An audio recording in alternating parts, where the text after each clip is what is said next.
Hello and welcome to Connections Forum. Today a special edition a little bit later in the day because we have a special guest, Andrea Beltrami, and she couldn't make it in our normal time. We are so flexible and we can adjust that. Anyway, we are here, Connections Forum, which is a forum for expression and healing and all the important things of human life, like relationships, growing up, spirituality, and life's journey, life purpose, and so on. And we enjoy to have people to share with us their journey, their intentions, what they are doing, what is near to their heart. Today, our title is The Solo Entrepreneur's Journey Through Stress. Is it right, Margarita? Yes. I think. Okay. And I think this is really a big thing. For a long time, I'm Heidi Hörnlein, by the way, Heidi Hörnlein, or Adelheid Hörnlein, and I'm in Italy. I have a host, retreat. I'm a retreat host and a hangout host, as you see here, and with the Wisdom Factory. And we have also guest rooms here in Italy, so if you come, like Mia Voss did some time ago, come and see us. My personal website is thepowerofrelationship.com, and I will be happy if you come there and opt in. So I wanted to say, what did I want to say, Margarita? I'm a little confused. I think I give over to you, okay? Yeah, that's really cool. I'm Margarita Christolotis, and I'm an intuitive mentor, healer, author, creative artist, and consciousness explorer from Sweden, which is my home country. I help stressed and overwhelmed professional women overcome emotional turmoil and recover to their authentic selves. And I do this work via online program or at Enchantment, a private healing retreat I created here in Kingston, Ontario. That's Canada, where I live. I come from an academic background of art and science, and I use my studies in math and chemistry to make sense of the intricacies of healing and using crystal tools, which is my passion. I absolutely love seeing clients thrive and flourish when they see the gift of healing in their life. And my website is thecrystallotus.com. So now to Andrea or Dri. Say hi. Hey, what's up, what's up? And I have to first say thank you for the later time, because when you first approached me and said that it was 7 a.m., I almost fell off my chair, and I politely declined. So I appreciate you guys servicing the morning groucher by making this a little bit later. So thank you. Awesome. And Andrea, or she calls herself Dri, is a full-time visual strategist and designer, and also a graduate of the School of Life with a minor in lofty dreams and a major in dysfunctional independence. She says she learned most of what she knows through arduous process known as learning the hard way. She used her wisdom to help solopreneurs creating a vision for their voice and help them create visual contents that conveys their passion, purpose, and personality and voice. She loves helping newbies, solopreneurs, and small business entrepreneurs via her blog, The Branded Solopreneur, where she delivers content focused on strategies, tips, resources, and tools for branding, design, and visual marketing mastery. So I did a little newbie attempt to actually illustrate this for everyone, and I'm going to enlarge my screen here. So if this is you over here and you have these kind of questions, ask Dri. I love it. That's a good illustration. You can draw a hell of a lot better than I can. So my first question, Dri, is how did you started your journey to become a business owner and where you are today? That was honestly a lifelong journey. I help the solopreneurs because that is just what I am to my core. I was a professional side jobber, as I call it, for decades. So even I was the entrepreneur when I was little. I wanted to sell everything. I wanted to make transactions. You know, my imaginary games were always running a shop or a store. Both my parents have been self-employed my entire life, so my journey was from the very beginning, from when I was a kid with little businesses to businesses during high school and college, and it's been a journey. I've learned, like I said, all the wrong things to do. I've made all the mistakes you could possibly make, although I'm sure there's a ton more for me to make. I went to school for interior design. Thought that's what I wanted to do.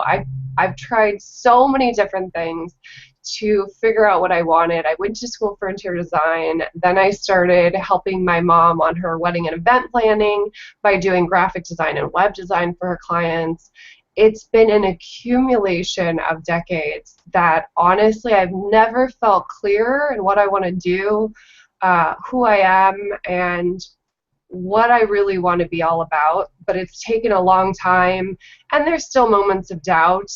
But I love that we're talking about the solo entrepreneur's journey, because there is a whole different life to a solo entrepreneur.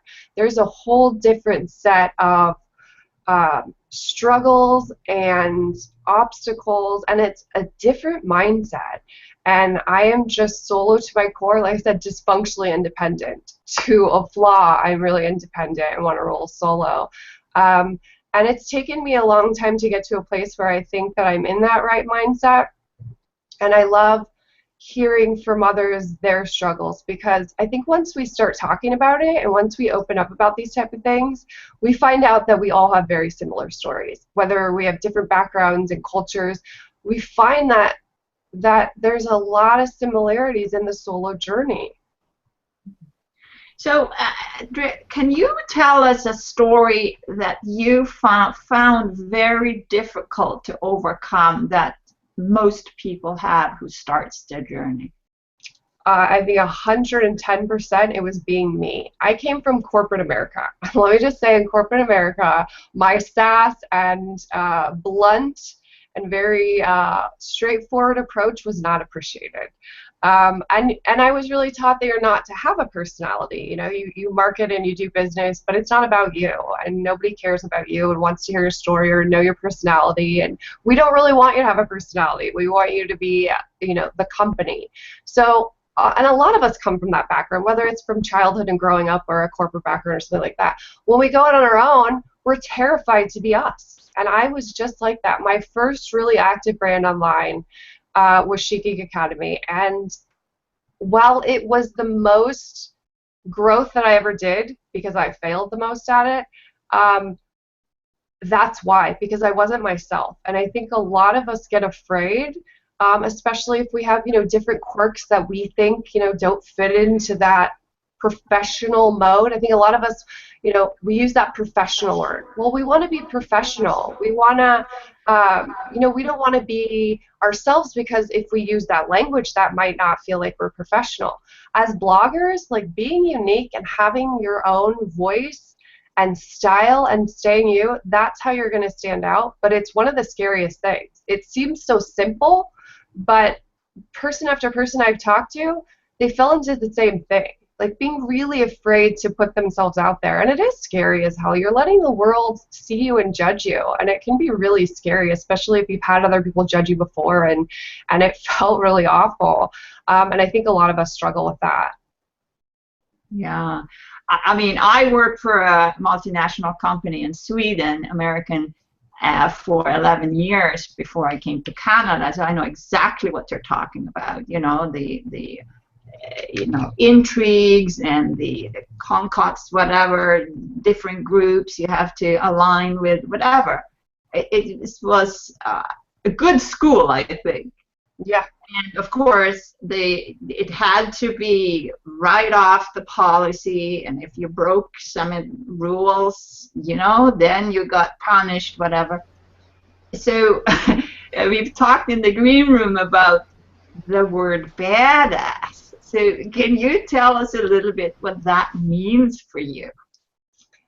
To me, a badass is that person who is committed to their journey, ready to get up when things get hard, to never give up, and to stay fierce in who they are. When you're a badass, you're just comfortable in your skin. You're ready to do the work. You're not perfect or anything, but you are ready to tackle the journey. So for me, a badass solopreneur is someone just ready to go. You're not going to be able to crush them. When they fail 20 times, they're going to get right back up.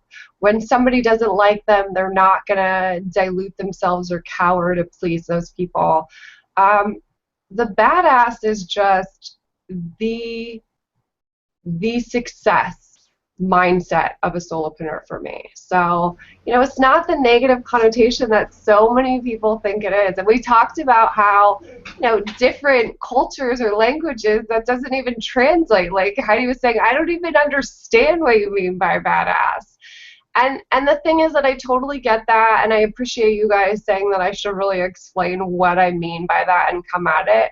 But I also pushed back on you guys and said, that's the whole thing, though. This is me. This is the language I use. This is the mindset I have. And you can't reach everybody. That's another mistake I think a lot of us make, is that we want to dilute things so they're really vanilla and everybody can understand it and appreciate it and devour it. And that's not the place that I come from anymore. So it's a qualifier for me. People that don't get badass are probably not going to hire me or want to read my stuff. So I go with it. It's just a core part of my foundation. What's up, Heidi? I know you're dying to pipe in on that. Yeah, I'm dying. You say it's not true for you anymore. And I think it's so many people, especially women, they want to be liked. They get everything, I don't dare to do that because then they don't like me, and men, oh God, and then I may be alone or whatever it is. So I'm asking you, what did you do, or what would you say makes you so badass-ish? I mean, what process was it you had to do to be able to just not care if somebody doesn't like you, not care if somebody attacks you with strange words or something, and just go on? What is it? For me, that was a process. Like I said, that wasn't, I didn't come out of the gate like this. But I realized that when I did things very vanilla and diluted, I didn't gain anything from it, and I honestly felt so detached from my brand. So for me, a lot of it is rationalization. I'm an overthinker and an overanalyzer and a worrier and a stressor. But for me, it came down to, what's the worst case? So this person online doesn't like me. Does it change anything? No. So this person said really mean things to me. In my real life, business, and when I mean real life, as a solopreneur, as a blogger, in my real life, does it matter if this person just said that I suck? Did it matter that they said, that I'm unprofessional and they don't want to read my blog? Like, really, one person in the millions out there that I can reach? I just got real. And the reality is that none of that stuff actually matters. If people hate you, who cares? There are people long before I got online that hated me, And then, we all have that. So, but it gets hard when you're online to block that out. What do you do with the first moment of the gets? When you get a critique or really bad attack, there is some emotion normally. And what do you do to immediately sort of, you say you are rationalizing it, you say it doesn't depend anything. So you are sort of speaking with yourself, do a self-talk? I have a crazy inner voice, like she's crazy, like the devil and the angel. They're always like, ooh, like tweeting in my ear. And the other thing I do is I reach out to the people that do love me, whether that's my family, friends, or my community.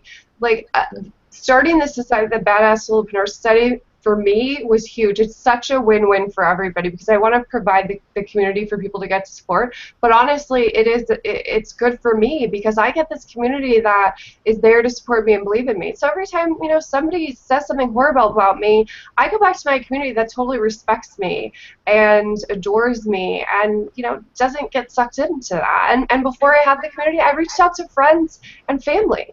Somebody go talk to my mom who's going to tell me she loves me and I'm never going to do anything wrong. And guess what? To that one person that just emailed me that, I do the devil's work, You know, that was one of my favorite ones. Does it matter? No, it doesn't matter. My friends, my family, my clients, my community, that's what matters. So just reach out to the people that care. Give yourself a reality check. You know, realize, like, what's the very worst case? I really try to do that in every situation. What's the worst case? And most of the time when you get real, it's that it doesn't matter. It's totally inconsequential. This is a very good technique, no? The reality check. And then calm yourself down by what means ever. Some people do EFT or things like that. And Exactly. you are, by talking, you go in relationships. And this is a very feminine mode, by the way, to go into relationships to work out these things. Very nice. Thank you. Yep. Heidi, can you see who is here today? And we can do a shout out. Oh, yeah. There's Jeremy Murphy, there's Richard White, there is Lawrence Gold, there is Ravinder Hari, and there's you, Margareta, Phil Aston, and Joel Ekman, and Jim Sharp, and Roy Montero, Josie James, Teacher Chris, and May Wang said they would come, and Carmen Mandek couldn't come, but maybe we see her in replay today. Elaine couldn't come, we knew that. Michael Thomas, he said he might come, but otherwise he catches the replay. So far, so good. I got a comment here from Lawrence Gold. He says, when we were talking about the corporate America, he says, corporate authoritarians, wusses. I don't know exactly what he means by that, but it seems to fit in really well. Yes, I agree. I give him a high five for that one. Yes. High five, Lawrence. Very good. So let's discuss some of the immediate concerns that a solopreneur who doesn't know that they're going to be a solopreneur, how can you help them, Andrea, to actually be confident about what they're about and what they're going to do? Because in the beginning, we don't know exactly what to do, right? I think whether you're in the beginning, middle, or end, it's important to surround yourself with people that you can learn from and that you can feed off of and vibe off of. That's one of the things that I love about my community, is that I really vibe off them. They set the tone, which is very welcoming and understanding. Nobody judges if you have a, quote unquote newbie question. There's a lot of people that post something and, with the disclaimer of like, I know I probably sound like an idiot and I should know this. And no, we all started at the beginning. So the best way that I can help people on that solopreneurs can really get a good foundation is to find the right group of people to surround yourself with, and watch what they do and feed off of their confidence and the way that they bounce back. I mean, that's again another thing that I did is I only really started following. I mean, I was following a zillion people before, and everything just got clouded and muddy for me, and I kind of lost myself in it. And then I stepped back and I really started surrounding myself and engaging and communicating with those that resonated with who I was and really felt like what I was about. And I think that's a huge step. As solopreneurs, we're rolling solo, but that doesn't mean that we don't need a support system.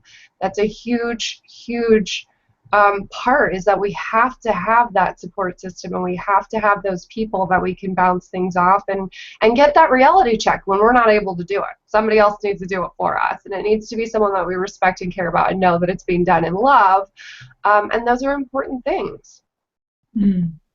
I see a comment here from Charles Dunkley here, and he says, the devil's work. Wow, that's a pretty wild out there critique. Well, it's so funny because on one of my, I think it's on my About page, and I might have it in an email, I can't even remember, but I have every Halloween, right? We know I'm sassy and everything, or if you don't know, I'm super sassy and sarcastic. And so every Halloween, there's been this tradition for 10 years that I put those clip-on devil horns in, right? I do it every year. right? My friends all know family. It's like it's just a funny thing that I do. So I have one of those pictures, just me being silly with a drink in my hand and the devil horns. And yeah, I had a woman email me a very lengthy email about how she could never follow me because I'm doing the devil's work, and it was actually hilarious. I wanted to share it because it's like, that's what I'm talking about. It's called humor and fun. And if you don't get my humor and fun, you're not going to get it. Like, you should unsubscribe and you should leave right away, because I don't do the devil's work, but I do like to have fun on Halloween. So I did think that was funny, Charles. Yeah, I mean, to actually own it. I've had a comment, Heidi said it to me, but I could never find it. And then the first thing that happened was, oh, they don't like it. But then it's like, okay, I know that person, and it's their opinion, and then it doesn't do anything to me. No. Exactly. And this is my response to Charles. Some people have their problems with their own devil, and then they see it in others. It's no big deal, as Andrea says. It's not. Like I said, so that one person thinks that I do the devil's work, and 900 other ones have told me that they absolutely adore what I do, and they're so appreciative. So at the end of the day, does it matter if that chick likes me? Hell no. And then we have Richard Wright has a question for Andrea. Well, ask away, Andrea. Richard. Hit me with it. Type in the question. Yeah, hit me with it. Yeah. Well, I'm really an admirer of you, because you really stand solid for what you do, and you have a wide community. And I'm in your Facebook community there, and it's like, it is really supporting. And then, like it's like, okay, I can let everything hang out. It doesn't matter. I'm here to actually do a business and help people that are attracted to me, who I can help. And I mean, that's probably the best definition of niching I've ever heard. Well, thank you. I love those warm and fuzzies. But that's what I'm talking about. I set the vibe, and the rest of the badasses is what, obviously what I call my peeps, took with it. And you see it. You're in there. It's a different vibe than other groups. And it's, again, we're vibing off each other. And it's funny, because you'll see when new people come in and they don't have that mentality, and they start lobbying, marketing hype, and promoting, nobody engages with them. Nobody talks to them. And we're very like-minded people. But I really appreciate that. And like I said, it took a long time to get there, but I am fierce and steadfast in, this is who I am, this is what I'm about, and if you like it, I am here for you no matter what. And if you're not, best of luck. Get out. You're a very courageous person, and really, high five here too.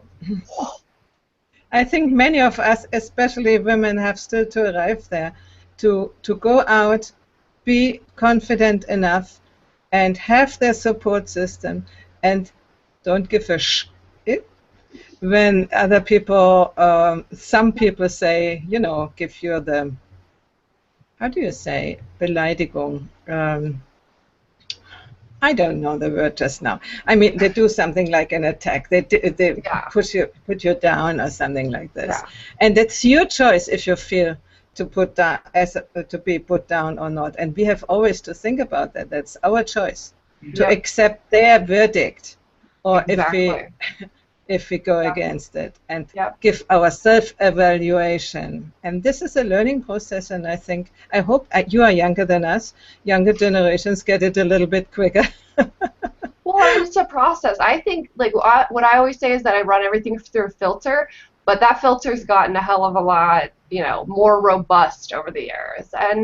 And these days, so it's a process. These days, it's a pretty, it's heavy-handed filter, but that wasn't always the case. So you just have to keep working through it, and it will get there. And I think you nailed it on the women. I think that, I'm not one to make women or men, that kind of thing, but I'm also from corporate America and know that women are still battling things that men don't really have to. And I think it's really important as women that we realize that we're awesome, we're badass, and that we're great how we are. Not to say that we can't learn and evolve, but to really feel comfortable in our skin. And I think that that automatically starts attracting other people. And then, like I said, you guys just feed off each other, and that's really the magic. And also do the things in our way and not try to imitate others. Yep. There's and Margarita respect with a each comment. other for that. Yeah. Yeah. Yeah. We have a comment here from Ulrike Hayden.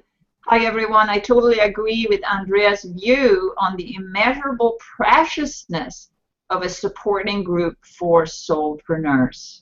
It's so true. Yeah. Hi Ulrike, glad you're here. I know. High five for that. But it's true. I think that that's one of the hardest things about being a solopreneur is feeling alone. And then that's when your insecurities and everything really flare up, because you don't have that baseline to go back to. You're alone, and so somebody says that they hate you or you did something wrong. You don't have anybody else to go, that was an opinion, or okay, so maybe you did do it wrong, but even if you did it wrong, like, oh God, your world's over? No, not so much.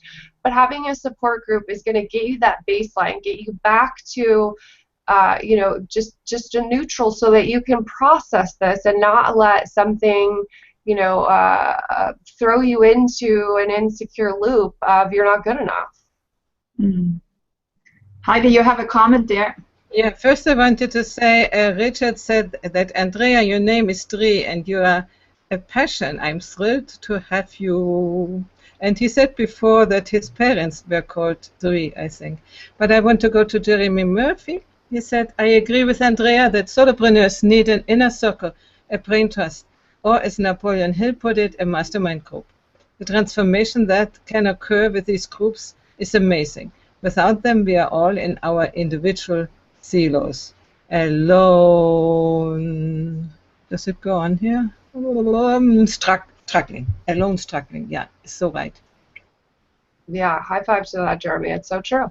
And that's the whole thing. You feel like you're on an island, and you can't relate to anyone, and you can't build relationships, and that baseline of reality is skewed.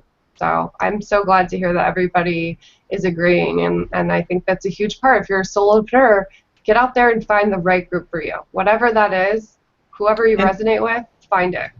But I think it is for us, it needs also a step of development, because we have to overcome the fear of competition if we go into a group. And this still is a big thing, that people think somebody steals my content, and then sells it at their own. It can happen, but I mean, the trust, getting trust, building trust. Yep. How do you build trust? How did you do it with your group? I think that the biggest key for me and for anyone is the transparency. And I think that's why I've made the traction that I have since I launched in only October of last year. I am real, like Margarita said, in my group and in my emails and in my blog posts, I'm real. Like when I screwed up something, I say I screwed it up. When I'm having a bad day, I email and say, look, like I've been emailing the last couple of weeks and being really transparent that I'm burnt the hell out. Like I've been working 12-hour days, 7 days a week for months, to do everything that I've been doing, and I hit burnout, and I had no inspiration and motivation, and I've been working short days and getting out of the house, and like I said, talking to friends and family, but I'm really transparent, and I think that's how you build up trust. I mean, how can I resonate or relate to someone who is always perfect, always on, always polished, always says the right thing? I can't. And I think that we've lost that in this online world because we're so used to being marketed to, and we need to have the perfect copywriting and all that crap. That's not what I stand for. I stand for I'm going to say it the way I'm going to say it, and I'm going to be totally real. Like I always best good, the bad, and the ugly. I will own it all. And I think it's refreshing for people. Definitely. You are, it's like the other side of me in the marketing world is probably you. I love that. I work with healing, right? And healing, you have to to put a container on the issue that the person have, right? And you have to be very sensitive to that and put yourself in their situation and guide them when they're extremely vulnerable. Mm-hmm.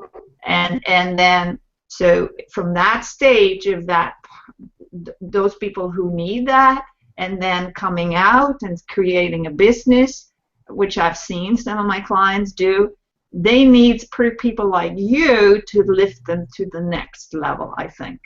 Yeah, I agree. It's the yin and the yang, baby.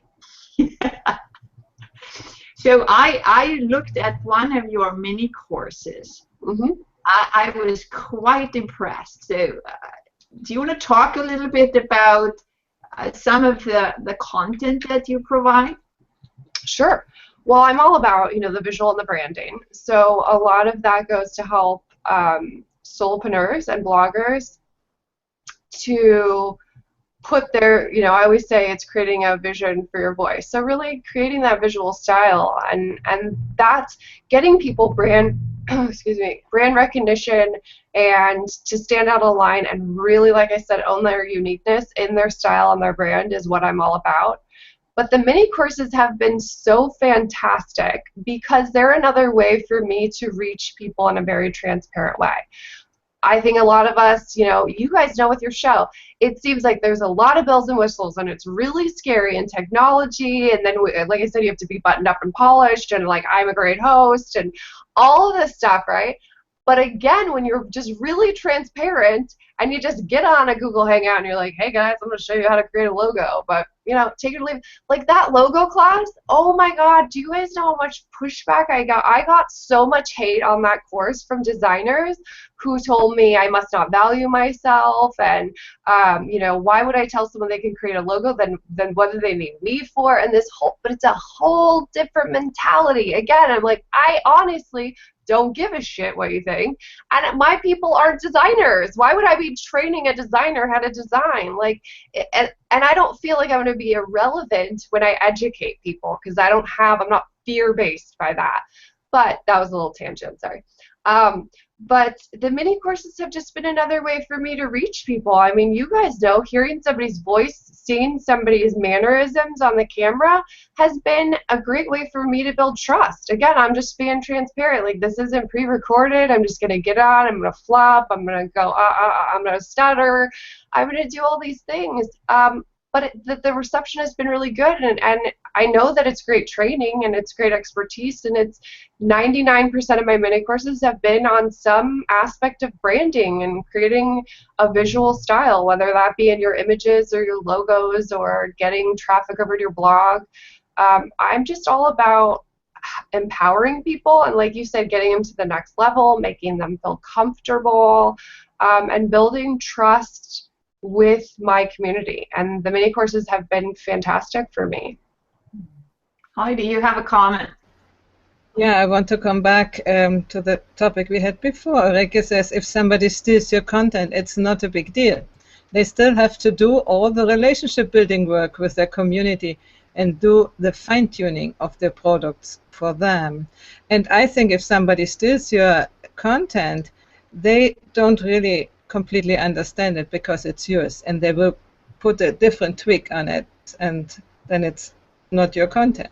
Exactly. I dare someone to steal my content. You're going to look like an idiot. And somebody actually has. And it was really funny because it was on finding your brand, like defining your unique brand. And they stole it. I'm like, that's pretty ironic. That's something about finding your unique brand and you stole it and put it on your blog.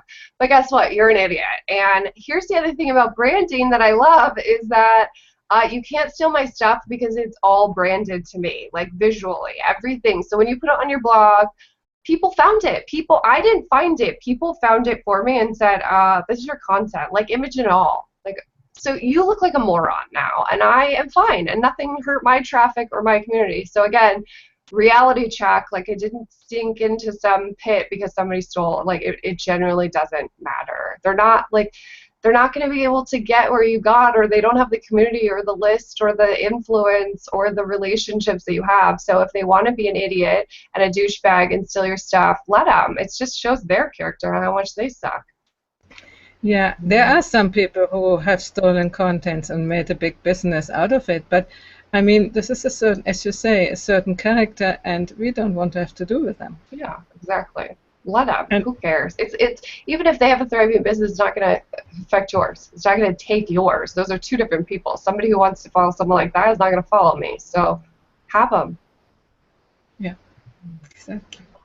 Wow, and it shares your own ideas too, because the branding that you did that they stole, then that's multiplied. And Exactly. they're going to come and see it, right? Exactly. And they're obviously not smart because they linked back. They kept all my links in there. So, like, they linked back to all my articles anyway. So it was honestly like, you're just a dumbass. Like, I didn't care.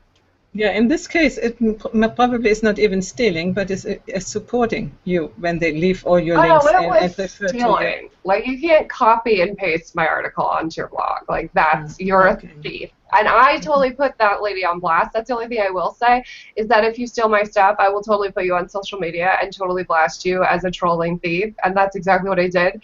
And again, I thought that so many people would push back on that and say, like, you shouldn't have done that. But here's the thing. I emailed her and I gave her 2 days to take it off her blog, and she didn't. So I put her on blast. And again, that's my personality. Some other people wouldn't do it, and I thought I would get a ton of hate for it. But I actually didn't get any. Everybody was like, good for you, and this is kind of hilarious because I just went off on her.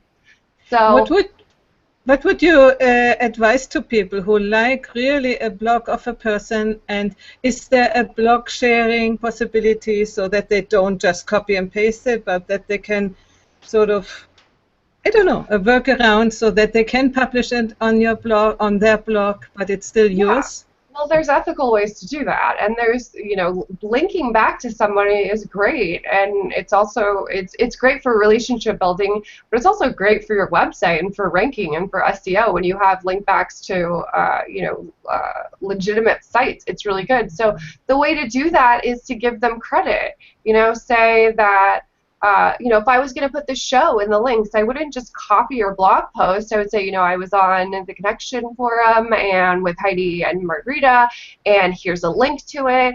If it was an article where, someone had a really eloquent quote that I wanted to, I would say, Margarita said this in her blog post, link to it, and then quote it. If I was going to use someone's image, which I do all the time in my blog posts, I get their image, I link that image to their blog post or to their blog, and I give them credit. I call them out and say, Margarita made this amazing image, talk about the image, and I let the blogger know, or I let the person know that I featured them. That's a relationship builder, and that's giving credit where credit is due. No one's going to hate on that. Stealing someone, copying word for word is not acceptable. It never has been and never will be. That's trolling and thieving. But there's tons of ways to honor someone and celebrate someone and feature someone. You just link to them and you give them credit. Is it a little bit like we do on Google Plus when we share somebody else's content, we write something on top, why we like it, or why we offer it to other people, why we think it's a good thing for them to read it, something like that?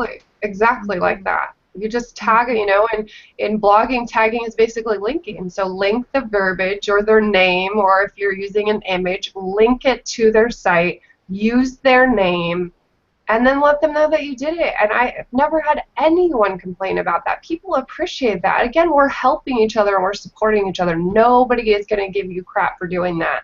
It's just when you do it in a shady manner, and we know, even if you're a beginner, you know better. You cannot copy someone's, word for word. You just can't do that. I mean, we all know copywriting and plagiarism from school. I don't care what culture we're in, and we're told you can't, copy and paste something word for word without giving credit or a citation. It's the same thing for blogging. And not even only word for word. Not, I mean, even if they changed some words, it wouldn't be okay. Yeah, I mean, even if it's not your thought, like when I do something like when I did Pinterest strategies. Okay, I didn't come up with these strategies. I gave credit to whoever I knew came up with them. Like Peg always, she came up with the pin it for later that everybody does. Like in the comments, we post a blog post, and in the first comment they put pin it for later, and then they include a Pinterest, a link to the pin. The Pig came up with that. So I put a blog post together on, the top 10 Pinterest visual strategies. But I gave her credit. She came up with it. I use it. You know, it's part of this post, but I wouldn't have taken credit even though I could have changed the wording. Nobody would have known. I learned it from her. She created that. She came up with that strategy. You know, and so I give her credit. That's it. People just want credit. They just want a little bit of, you know, a high five, a thank you, a handshake. I mean, that's really how we do it in blogging. That's the virtual way of saying, like, what's up? Is, you know, feature them, give them a shout out, tag them. And we are happy if things are shared, no? But as long as you say that from us, I mean, we love it. Everybody. I have a comment here from Elaine. It was earlier. She says, "Hi, Alvai, Margarita, and Andrea. I so want to watch live, but cannot. Pony. Besides, I want to see how my host friends engage with a self-described badass. Hashtag replay city for me. And what does it say? Have fun, everyone, while you learn a boatload. Yes, my yes means I will be watching." What's up, Elaine? Who's totally challenged me on the badass thing, and I think I might have finally converted her, but like I said, I pushed back hardcore on Elaine. She told me I should not say badass. She doesn't think I'm a badass. But I think you were right, Heidi. I explained what I meant by being a badass, and now I think Elaine gets it, and she's on board, and now it's just a funny thing we tease each other about. But she cracks me up with the badass thing, because it's always a joke for us. Okay, we have another comment here from Charles Dunkley. Andrea owns one of the most recognizable branding when it comes to images. You know, the instant you see the graphic, it has to be Andrea's. What a good I know. Feedback. Thank you for those warm and fuzzies, Charles. That is awesome. And that's the power of branding, is that even if you don't know who I am, you keep seeing it in the feed, and eventually you're like, who is this girl? Or or you just know who I am. So that's exactly what branding is about, you guys. It's about people recognizing you. And this is a good testimonial to put on your website. I know. Thank you, Charles. You get 2 high fives, up top and down low. Okay. So we are at the end of this episode. And that was so fast. It went so fast. I know. Andrea, what is your takeaway from your session here today? My takeaway is that we are all really experiencing the same things, and it's time that we talk about it. It's time that you, as a blogger and a solopreneur, find that support group, and that you are true to yourself. We've all three said the same things and had the similar experiences, and we wouldn't know that unless we started talking to each other. We wouldn't know that until we started to share that part of us. And don't feel like you're not good enough, and don't feel like you have to be somebody else to be okay or to be accepted. Like, own your shit, own yourself, own your style, own your power, own who you are, and celebrate it, and don't let anybody detract you from that or get you off course. Just stay fiercely committed, and that's what's going to make you a badass. This is wonderful, and I wanted to add, and in case if you feel that you are not good enough and that you don't make it and everything, know that you don't feel it, accept it too, and go on anyway. And become good enough in your own, not become good enough in the way that you even fight even more, but own the feeling and know that maybe it's a conditioned feeling and maybe it's not true. And as Andrea said, go out and see what other people says, and don't believe one person when 900 others say the opposite. So, amen to that. Yeah. So my takeaway here is the first thing you think about something is not necessarily the truth. Like when I heard the word badass, I didn't actually know what it meant because I'm Swedish and we don't have something like it. The translation for badass is dålig chatt, which makes no sense in Swedish. And so then, so my suggestion, my takeaway is you have to actually ask about something you don't understand. If you don't understand how you can be acknowledged or liked or appreciated, then you can listen to Andrea saying that she's transparent with everything. So I think this episode is really cool because it just took away the coulisses, and then we are completely as we are, and I am in my pajamas. Me too. Yay! Pajamas. Yeah. I love Google Hangouts, so you can wear your slippers and PJs. Yeah, and for the transparency, I wanted to say next week, we hope you will come, everybody, and join us, because we will have Lawrence Gold, and we will talk about the free training he is offering for August in his somatic education. This is a thing, a procedure, a technique, how to overcome stress and how to really change your mindset. When we have things like, I'm not good enough and I cannot do it, and we can work on them and let them go. And this will be the gold key release and expanded training. So please come next week and you'll get more information about that. Okay?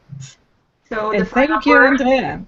So the final words to you, Andrea. Thank you so much for coming and checking us out. And I'm going to thank myself to actually checking you out. Well, I thank both of you ladies. I am so glad that you had me on here, and that it was really just about, let's talk about the solopreneur journey. So this is an important conversation that needs to be had. So high five to you both for letting me come on with my badass and my sass. And it was fun, and I hope I can come back again. Yeah. Thank you. We have learned a new vocabulary, Margarita. Yes. Badass. And okay. Bye-bye. See you next week. Okay.